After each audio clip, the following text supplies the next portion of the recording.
Halo, assalamualaikum warahmatullahi wabarakatuh. Kembali lagi dengan saya Aulia di Rain or Shine YouTube channel. Hari ini saya mau bahas tentang beberapa pertanyaan yang masuk ke DM Instagram saya. Saya sambil ngecas ini, biar gak salah-salah, saya coba bacain satu-satu ya. Yang pertama itu pertanyaan yang paling banyak terkait tiket. Kak, kenapa beli tiketnya harus PP? Saya kan gak mau pulang, saya mau menikah, atau saya tidak ada rencana untuk pulang ke Indonesia dalam waktu dekat. Memang, oh my god, itu harga tiket perbedaannya PP dengan one way itu sekitar 3 juta, 4 juta, lumayan gitu kan. Tapi karena memang itu adalah persyaratan dari, saya nggak tahu ya sebenarnya itu persyaratan dari mana, karena tidak ada aturan tertulis untuk pembelian tiket PP ini. Gini teman-teman, menikah di Turki itu sangat-sangat panjang prosesnya, tidak seperti di Indonesia gitu. Jadi menurut saya, kenapa ground staff atau orang imigrasi meminta bukti bahwasannya kita punya tiket pulang? Itu yang pertama, kalau saya pribadi ya, itu alasannya untuk melindungi kita sebagai warga negara Indonesia. Kenapa? Karena itu tadi, pernikahan di Turki itu sangat panjang prosesnya. Kalau namun kalian menemukan kesulitan dalam proses mendapatkan surat-surat mulai dari embassy, kaymakamlık, kemudian belediye itu, dan calon kalian itu tidak jujur, atau kalian mangkir, berpikir kembali bahwasanya kalian tidak bisa melanjutkan rencana pernikahan itu, dan the worst thing happened, tidak punya uang lagi sama sekali, kalian tetap punya tiket untuk balik ke Indonesia gitu ya teman-teman. Kemudian pertanyaan kedua, Kak, kalau pas berangkat ke Turki bilangnya apa sama orang imigrasi? Bilang liburan aja atau jujur mau menikah? Pertanyaan ini banyak banget yang DM, gak cuma 1-2 orang. Mereka itu dapat info dari grup Gelin di Turki yang isinya kira-kira seperti ini. Saya sekarang pihak imigrasi melarang ketat WNI berangkat ke Turki yang solo traveling. Hari ini surat edaran baru keluar gara-gara agensi bla bla bla pihak KBRI Ankara murka atas perilaku mereka, dan sekarang keberangkatan WNI diperketat kecuali yang ada surat dari pihak travel baru boleh berangkat gitu. So mereka itu bikin story ya, hati-hati ya guys daripada tiket hangus gara imigrasi gitu. So ada yang DM, saya nggak usah sebut nama, tapi nggak apa-apa ya deh saya share di sini, barangkali ada juga yang case-nya sama, kan kasihan gitu, biar pada tahu. Kak, gimana ya kalau seperti ini? Aku tuh pesen tiket semua dari keberangkatan dari kotanya ke Jakarta, kemudian tiket PP naik Qatar, terus transit Doha, kemudian landing di Istanbul Sabiha Gökçen, dan tiket kembali itu sudah ada dianya dari Istanbul Jakarta. Kemudian dia tuh bingung gitu, Kak, kalau imigrasi ngasih tiket saya gimana ya? Tapi saya juga nggak mau bohong, tujuan saya ke Turki kan memang mau menikah. Bagaimana ya Kak, paspor saya juga masih polos. Saya benar-benar pergi solo, pesen tiket pun bukan dari travel tapi dari aplikasi travel lokal, dan nggak ada cerita kalau ada surat resmi dari pihak travel. Apa hak orang imigrasi menghanguskan tiket gitu loh, saya nggak ngerti. Dan di grup itu katanya keluar surat edaran baru. Coba tanya, itu surat edaran kalian dapat dari grup itu, surat edaran yang ngeluarin siapa, terus kalau memang ada, berlaku dari kapan sampai kapan, biar valid infonya. Atau coba minta surat edarannya, barangkali mereka ada gitu, dan baca. Saya pribadi kalau ditanya ya tetap harus jujur, apapun ceritanya harus jujur. Yang pertama, karena beberapa alasan. Yang pertama, semua yang diawali dengan kebohongan akan tidak baik, dan kedepannya juga bakal repot sendiri nantinya. Terus yang kedua, kenapa harus berbohong? Kenapa bilang traveling? Karena kan jelas mau menikah gitu.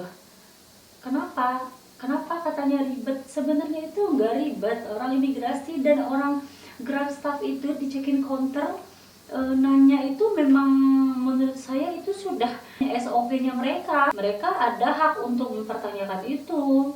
Ya kalau memang kita semuanya suratnya lengkap, dokumennya lengkap, dan benar-benar kita ke Turki itu mau menikah, so ngapain takut, ngapain harus berbohong dengan alasan diribetin.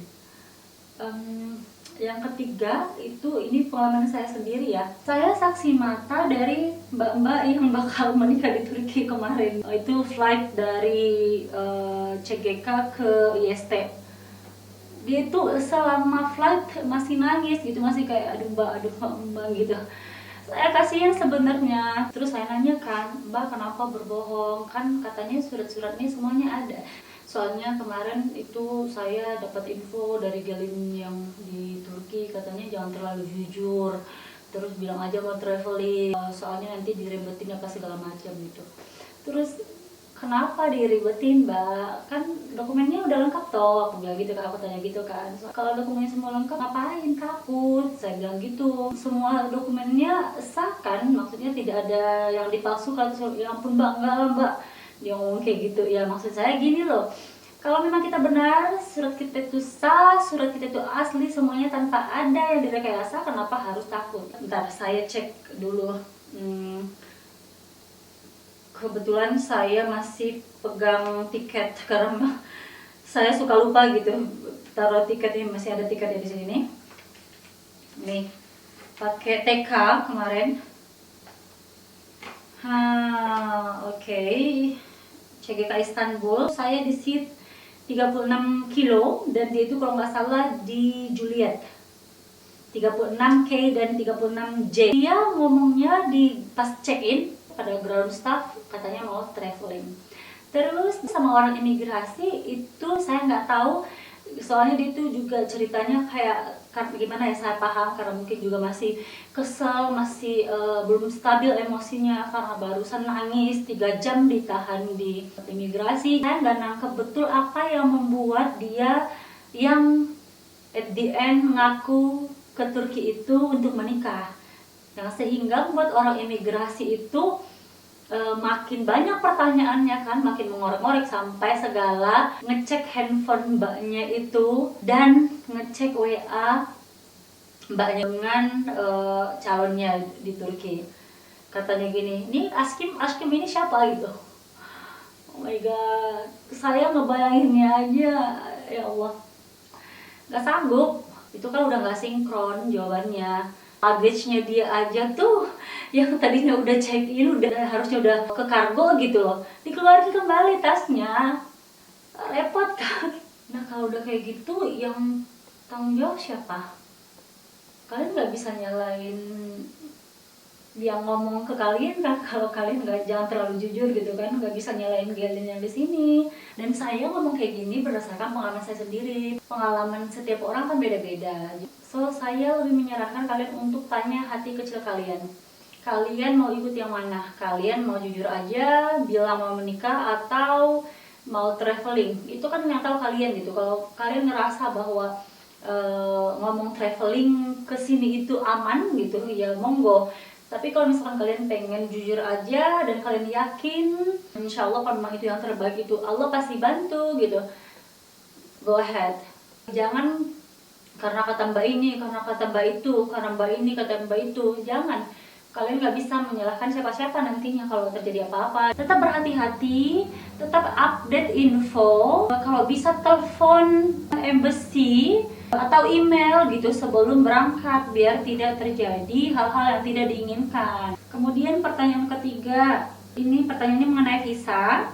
Kak, kita kan ke sana hanya dapat visa 1 bulan, sedangkan proses menikah dan izin tinggal setelah menikah sepertinya memakan waktu lebih lama dari sebulan. Itu visa kita gimana kak, while kita menunggu untuk visa izin tinggal diproses gitu. Yang pertama, hanya dapat visa 1 bulan enggak, itu sebenarnya kita yang buat gitu. Ada visa 60 hari, ada visa 90 hari gitu, tergantung pas kita mengajukan visa.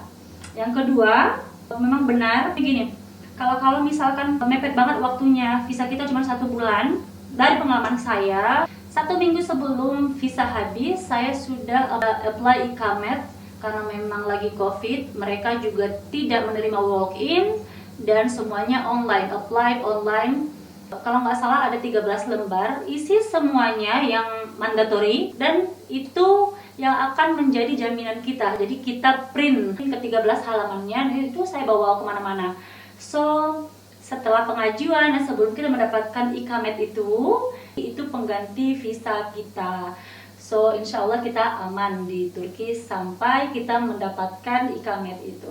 Minta tolong sama calonnya nanti agar mereka siap-siap di sini. Kan yang lebih ribet itu kita calon gelinnya yang lebih banyak dokumennya dari Indonesia. Kalau mereka sih cuma 4 dokumen doang dan mereka tuh free. Jadi minta tolong sama calonnya agar aktif baca update semua informasi terkait ikamet, visa, terkait pernikahan segala macam. Kemudian apply langsung sebelum visa itu habis. Boleh, atau misalkan kalau segenting-gentingnya, kalau sementok-mentoknya 2 hari sebelum visa turis kalian itu habis, kalian sudah harus apply dan lembaran pengajuan ikamet itu sudah ada di tangan kalian. Jadi kalian ngerasa aman kemana-mana gitu. Semoga kalian dimudahkan semua urusannya dan semoga juga Allah ridho. Apa yang menjadi pilihan kalian itu adalah pilihan yang tepat dan terbaik untuk kalian dan keluarga kalian nantinya. Dan cukup sekian dulu, memang cuma 3, tapi they are top 3 questions that I got through my Instagram. Cukup sekian dulu, selamat malam, assalamualaikum warahmatullahi wabarakatuh. Jangan lupa subscribe, share, dan komen juga ya.